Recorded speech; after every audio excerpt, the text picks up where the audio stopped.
Hello welcome to Pavi's classroom. Today's topics பார்த்தீங்கன்னா unit ஒன்ல chapter ஒன்ல இருந்து contribution of Kautilya to trade. Kautilya யாருன்னு பார்த்தீங்கன்னா who was also known as Chanakya or Vishnugupta.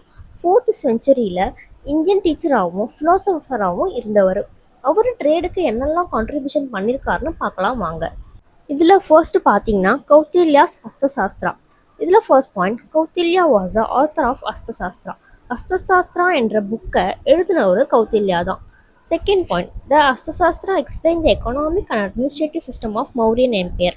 இந்த புக்கில் அவர் மௌரியன் எம்பையரோட எக்கானமி அண்ட் அட்மினிஸ்ட்ரேஷன் பற்றி எழுதியிருக்காரு. Third point, it describes the principles of trade, marketing, taxation, industry, agriculture and state administration. இந்த புக்கில் trade, marketing, taxation, industry, agriculture and government administration எப்படி இருக்கணும்னு சொல்லியிருக்காரு. நெக்ஸ்ட் பார்த்தீங்கன்னா ஸ்டேட் கண்ட்ரோல் ஆஃப் ட்ரேடு. ஒரு ஸ்டேட்டில் ட்ரேட் எப்படி கண்ட்ரோல் பண்ணாங்கன்னு பார்க்கலாம். First point, trade was regulated and supervised by the government. Trade ஃபுல்லாகவே கவர்மெண்ட் தான் அவங்க கண்ட்ரோலில் வச்சுருந்தாங்க. கவர்மெண்ட் தான் சூப்பர்வைஸும் பண்ணாங்க. செகண்ட் பாயிண்ட் பார்த்தீங்கன்னா goods could be sold in only in government approved markets. கூட்ஸ்லாம் கவர்மெண்ட் அப்ரூவல் கொடுத்து மார்க்கெட்டில் மட்டும்தான் விற்கணும்னு சொல்லியிருந்தாங்க. இல்லைனா அதுக்கும் கேஸ் போடுவாங்க. தேர்ட் பாயிண்ட் பார்த்தீங்கன்னா only authorised merchants were allowed to conduct trade. Government approval வாங்கின மெர்ச்சன்ட்ஸ், அதாவது வணிகர்கள், அவங்க ட்ரேட் பண்ணுறதுக்கு மட்டும்தான் அலோவ் பண்ணாங்க. Fourth point, traders has to pay custom duties before selling their goods.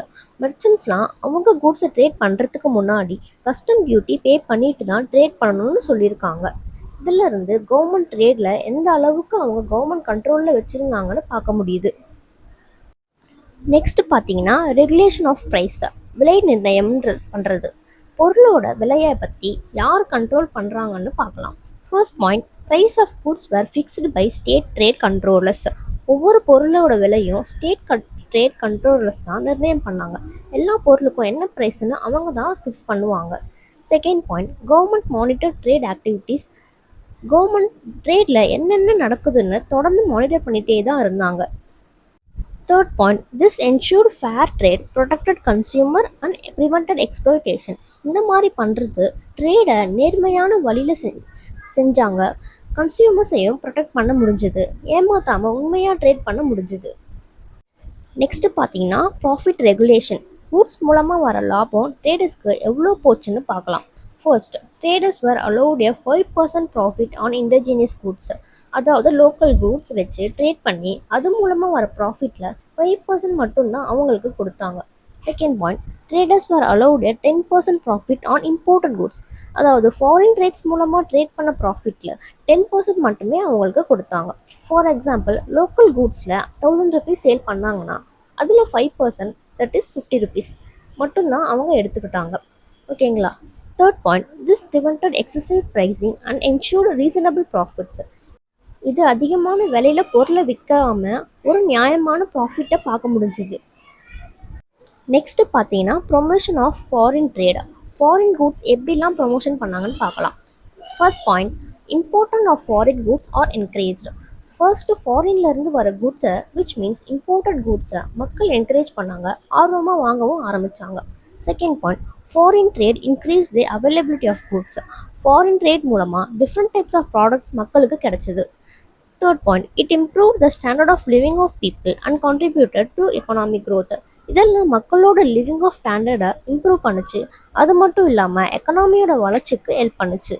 இதிலிருந்து ஃபாரின் கூட்ஸுக்கு எப்படிலாம் சப்போர்ட் பண்ணியிருக்காங்கன்னு தெரியுது. நெக்ஸ்ட் பார்த்தீங்கன்னா role and responsibility of the state. கவர்மெண்ட்டோட ரெஸ்பான்சிபிலிட்டி பற்றி பார்க்கலாம்.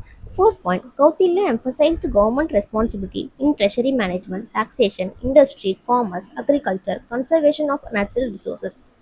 கௌத்தில்யா கவர்மெண்ட்டில் எதுலலாம் ரெஸ்பான்சிபிளாக இருந்திருக்காங்கன்னு சொல்லி இருக்காரு. எதுலன்னு பார்த்தீங்கன்னா ஃபர்ஸ்ட்டு ட்ரெஷரி மேனேஜ்மெண்ட், அதாவது கஜானா. செகண்டு டாக்ஸேஷன், வரி வசூல் பண்ணுறது. தேர்டு இண்டஸ்ட்ரி, அதாவது தொழிற்சாலைன்னு சொல்லுவாங்க. ஃபோர்த்து காமர்ஸ், வணிகம். ஃபிஃப்த்து அக்ரிகல்ச்சர், விவசாயம். Sixth conservation of natural resources, இயற்கை வளங்களை பாதுகாக்கிறது. இதெல்லாம் தான் கவர்மெண்ட்டோட ரெஸ்பான்சிபிலிட்டி தான் சொல்கிறாங்க. நெக்ஸ்ட்டு மெயின் ஆப்ஜெக்டிவ்ஸ், முக்கியமான நோக்கம் என்னன்னு பார்க்கலாம். First, creation of wealth to strengthen the state. நிறைய மணி ஏர்ன் பண்ணி நாட்டை செழிப்பாக வச்சுக்கிறது தான் இவங்களோட முக்கியமான நோக்கமாக இருந்துச்சு. Second, promotion of economic prosperity and political stability. Economic க்ரோத்தையும் அரசியல் அமைப்பு ஸ்டெபிளாக வச்சுக்கிறது தான் அடுத்த நோக்கமாக இருந்துச்சு இவங்களுக்கு. தேர்டு பார்த்தீங்கன்னா maintenance of a balance between government control and public welfare. Government கண்ட்ரோலையும் பப்ளிக் வெல்ஃபேரையும் பேலன்ஸ்டாக மெயின்டைன் பண்ணாங்க. இதெல்லாம் தான் அவங்களோட முக்கிய நோக்கமாக இருந்துச்சுன்னு சொல்கிறாங்க. லாஸ்ட்டு ஓவரால் கன்க்ளூஷன் பார்க்கலாம். Kautilya believed that well-regulated trade, fair pricing, proper taxation, efficient administration, and good governance were essential for economic growth and welfare of the society.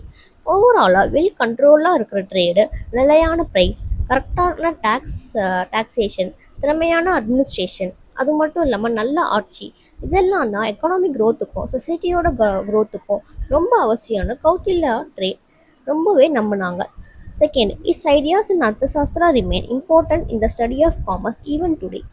அஸ்தசாஸ்திரால புக்கில் இருக்க கௌடில்யாவோட ஐடியாஸ் எல்லாம் இப்போவும் கூட காமர்ஸ் சப்ஜெக்டில் இருக்குன்னு சொல்கிறாங்க. அது ரொம்ப முக்கியமானதாகவும் பார்க்குறாங்க. கௌடில்யா ட்ரேடுக்கு என்னெல்லாம் கான்ட்ரிபியூஷன் பண்ணியிருக்காங்கன்னு பார்த்தோம்.